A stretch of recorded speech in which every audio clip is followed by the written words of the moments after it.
Pechay Baguio itong hawak ko ha. May napanood kasi akong isang kakaibang paraan ng pagluto nito at sinubukan ko. Wow, talagang okay yung resulta. Kaya para sa video na to, gagawin natin yun at mas papasarapin pa natin. Gawin mo to sa pechay mo. Okay ang lasa. Panalo. Umpisa na natin I-prepare muna natin tong pechay. Kailangan lang muna natin paghiwalayin yung mga dahon. Kaya kinakat ko crosswise yung core. Kapag ginawa natin yan, madali na nating mapaghihiwalay yung dahon nitong ating Pechay Baguio. Ang kailangan natin dito ay yung malalapad na dahon. Hindi natin magagamit lahat nitong pechay dahil yung bandang gitna, hindi na ganun kalapad. Pero pwede nating itabi yan syempre para gamitin natin sa ibang dishes. So ready na itong mga dahon ng pechay? Magpapakulo lang muna tayo ng tubig. At habang nagpapakulo, huhugasan ko muna yung mga dahon. At iset aside muna natin yon. Naglalagay din ako ng asin dito sa tubig. Tinong asin to, pero namuo. Nagmukhang tawas, no? Pero promise guys, asin yan.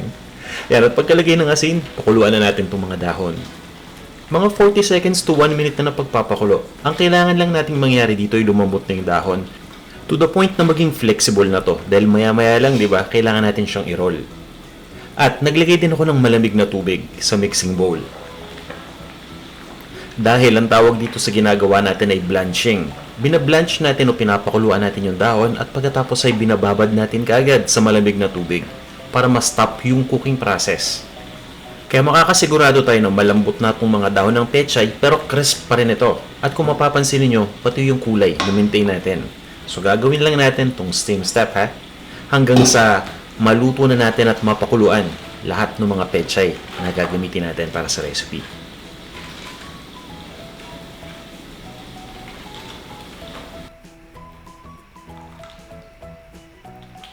Papabayaan lang muna natin na papunta sa room temperature yung pechay. At pagkatapos niyan, ay paghihiwalayin na natin yung pechay at yung tubig. I-drain na natin. For the meantime, itatapon ko muna tong tubig na ginamit natin sa pagpapakulo dahil magigisa na tayo. Sinigurado ko lang na tuyong-tuyo na tong ating wok bago natin lutuan. Kaya pinunasan ko pa yun ng paper towel kanina. So ito na, mantika. Magigisa lang tayo ng bawang at ng sibuyas. Itong bawang ay kinakrush ko lang. At once na makrush na, chinachop ko lang ito. Minsan mapapansin niyo na habang nagkakrush ng bawang, may kulay green sa gitna. Kung baga nagge-germinate na o tumutubo na. Kagaya niyan, di ba? So, ang tawag dyan ay germ. Pero hindi yun yung mikrobyo na germ, Dahil nga tumutubo nung nagge-germinate na, huwag nating isasama yun dahil mapait yun. Kung magkatanggalin lang natin, magagamit pa natin yung ibang parts ng bawang. So, i-chop ko lang to. Pwede nyo pang hiwain ito ng maliliit na peraso. At igisa na natin. Ginigisa ko lang tong bawang hanggang magumpisang maging kulay brown. I-prepare na natin yung sibuyas. Pagdating sa sibuyas, kahit anong klase ng sibuyas, kahit anong kulay, walang problema. I-chop lang natin yan at igisa na natin kaagad. Tinutuloy ko lang ang pagluto dito hanggang sa lumambot na ng tuluyan yung sibuyas. At pwede nyo rin hiwain ng manilipis pa yung sibuyas kung gusto niyo.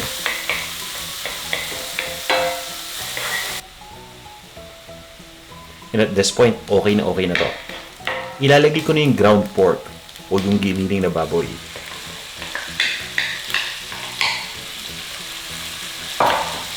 At yun guys, paghihiwalayin natin habang ginigisa. At niluluto ko lang yan hanggang sa maging light brown na yung kulay ng pork.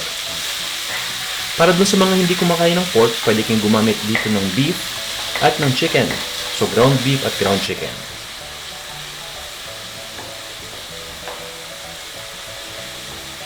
At yan, mukhang ready na to. Ilagay na natin yung next ingredient natin na siguradong magpapalasa dito. Gumagamit ako ng Knorr pork cube. Isang Knorr pork cube lang, magiging buong buo kagad ang lasa ng pork dito sa ating niluluto. Kung chicken naman ang gamit nyo, Knorr chicken cube ang gamitin ninyo, or kung beef, yung beef cube naman. Hahaluin ko lang yan. At itutuloy ko lang ang pagluto ng mga 2 minutes pa.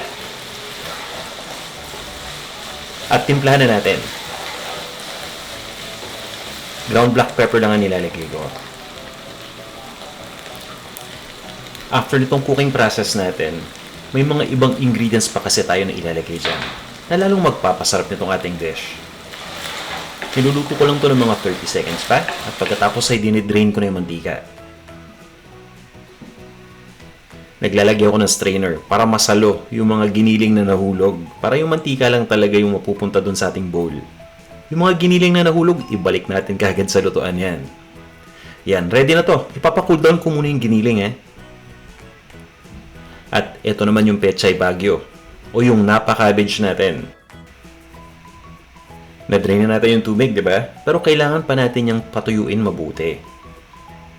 Kaya gumagamit tayo ng paper towel para ma-absorb yung tubig o yung moisture na natira. Gagawin lang natin yung same step sa lahat ng mga dahon na yan. At okay na to. Itatabi ko muna. And at this point, nasa room temperature na rin yung giniling. Ilagay na natin yung ibang mga ingredients. Pagsamasamahin na natin. Naglalagay lang ako ng minced na carrot. At ito naman yung dahon ng sibuyas. O nga pala, pwede kang gumamit dito ng regular na repolyo instead na Pechay Baguio. Yan, so ready na tong ibabang part ng sibuyas, pati yung kulay green, ginagamit din natin yan syempre.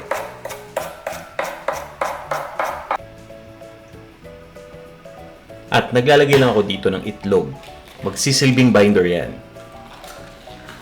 Mamaya magkakamay tayo dito sa paghalo kaya magre-ready muna ako. Nagsusuot lang ako ng guantes. Ito naman dagdag lang na ground black pepper. For now, magkukutsara muna tayo So haluin lang muna natin lahat ng mga ingredients at titimplahan pa natin yan. Ang gusto ko dito sa ating cabbage rolls ay maging Asian inspired. Kaya bukod dun sa dahon ng sibuyas, naglalagay din ako ng sesame oil at ng toyo. Itutuloy ko lang ang paghalo. At kung mapapansin niyo, kahit na may itlog, hindi pa rin siya nagbabind mabuti. Tingnan niyo, kapag hinawakan ko, ayan di ba? Nagbubuhagag pa rin yung ground pork. Kaya naman gagamit tayo dito ng all-purpose flour. Itong harina ay makakatulong para mag-bind mabuti ng mga ingredients. So yan, kamay na natin to. Once na nalagyan na natin yung harina, haluin lang natin. At mapapansin niyo, nagdidikit-dikit na yung mga ingredients ngayon. Nagbabind na sila. Yun yung gusto nating mangyari. Ready na to. Itatabi ko lang muna. Kukunin na natin yung mga dahon at ready na tayo para mag-roll. Pagdating sa pag-roll, simple lang yan. Parang nagbabalot lang kayo ng lumpiang Shanghai. Nasubukan nyo na ba yun? Nilalatag ko lang muna yung isang dahon sa flat surface na kagaya niyan. At kukuha tayo ng toothpick. Yan, itatabi ko muna dito Makakatulong yung toothpick mamaya para nang sa ganun ma-prevent niya itong ating cabbage roll na bumukas. Tapos, sumandok lang ako ng mixture. Kumbaga, tansyahan na lang yan. Kuha lang tayo ng proportionate na amount na sasakto dito sa ating dahon. At iro-roll natin. Sa kalagitnaan ng pag-roll, ifo-fold naman natin papasok yung left at right side. Para sigurado tayo na talagang na-enclose na natin yung filling sa loob. Ayan, at itutuloy lang natin ang pag-roll. Kukuha lang ako ng toothpick at ise-secure na natin. Ganyan lang kasimple yan. Itutuloy ko lang yung same step hanggang sa magamit na natin lahat ng Pechay Baguio.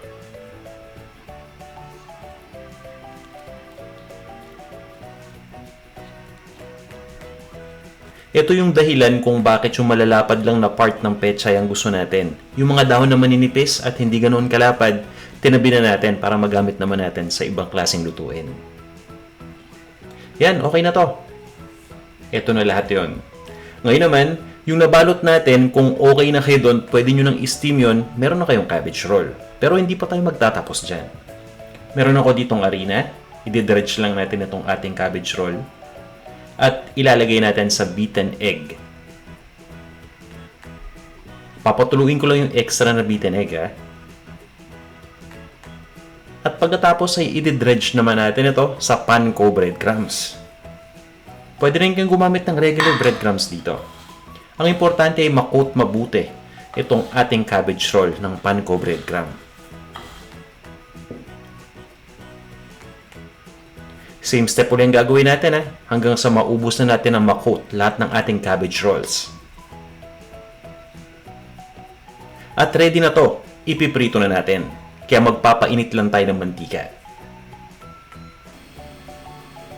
Mas gusto kong i-deep fry ito para maging pantay yung pagkakaluto. Naka-medium heat lang ako at niluluto ko lang ito hanggang sa maging golden brown na yung kulay ng outer part.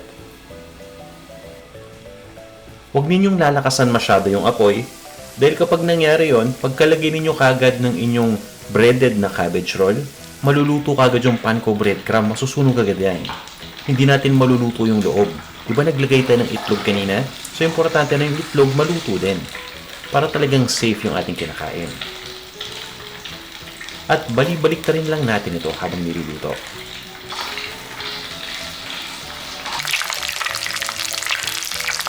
At yan, ganyan yung kulay na gusto natin.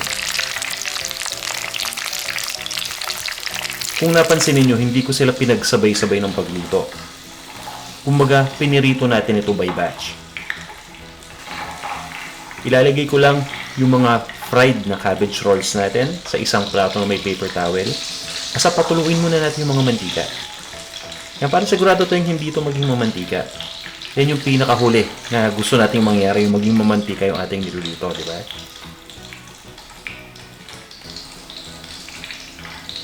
Yan, at itutuloy natin ang pagluto dito pa sa huling batch.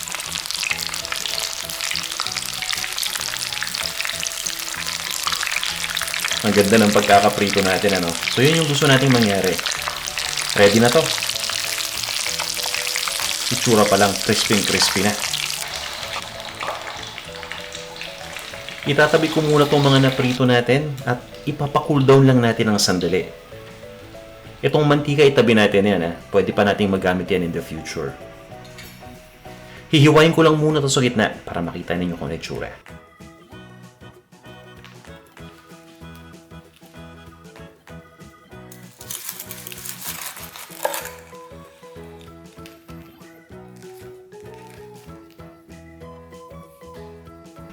At dahil nga gusto ko itong maging Asian-inspired, gusto kong hiwa parang sushi. So, hiwain pa natin ito ng maninipis na piraso.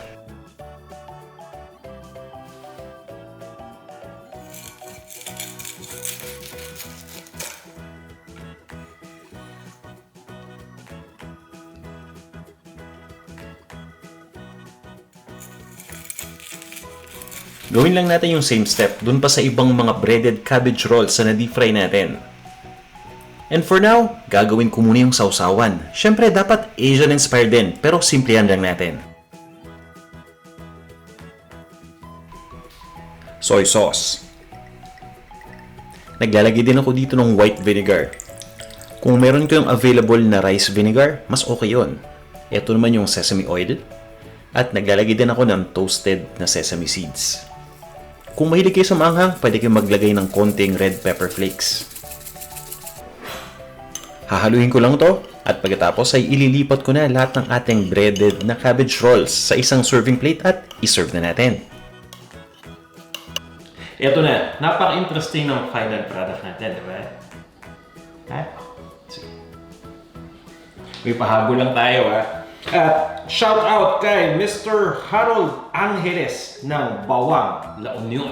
Yeah, Mr. Harold Angeles, hello sa'yo. Ito na guys. Ito na yung ginawa ko sa pechay ko.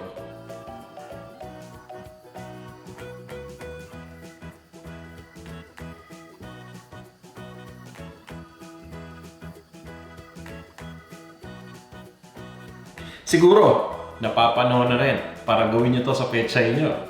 Pero, tikman muna natin. Meron kasi akong hiniwa dito. Actually, may tinira ko dito sa hiniwa ko. Diba? Parang sushi, no? Yan. Let's see. At di ba yung dipping sauce natin, napaka-simple lang. Yung mga shoutout pala guys, comment lang kayo.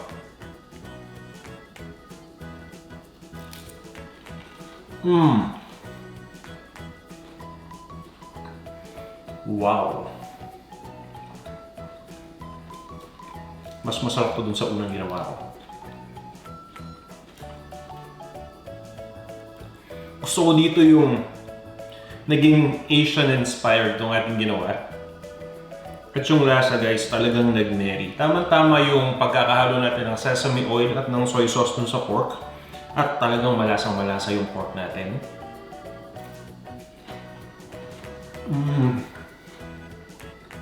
Gusto ko rin yung crunch. Yung crunch dalawa. Galing dun sa pechay. At galing din dun sa breading mixture natin. Sarap, grabe. Hindi ko matigilan kasi. Yun. Kaya guys, nakita nyo naman ano. Pwede natin itong gawing negosyo. Actually, pwede, no? Yung mga order-order or pwede kayo mag-fry nito sa labas, parang fishbowl lang ang peg. Or guys, pwede rin itong ipanghanda, no? Mga appetizer dishes, sa tingin ko, papasok to sa good appetizer. At di ba, unique pa. O basta nandyan na yan, bahala na kayo kung anong gagawin ninyo. Nakita nyo naman guys, simpleng-simple. Yung recipe na kompleto, bisita lang kayo sa panlasangpinoy.com. At kung meron pa kayong mga recipe request, paki-comment lang. Magkita-kita tayo sa ating mga susunod pang videos. Hanggang sa muli.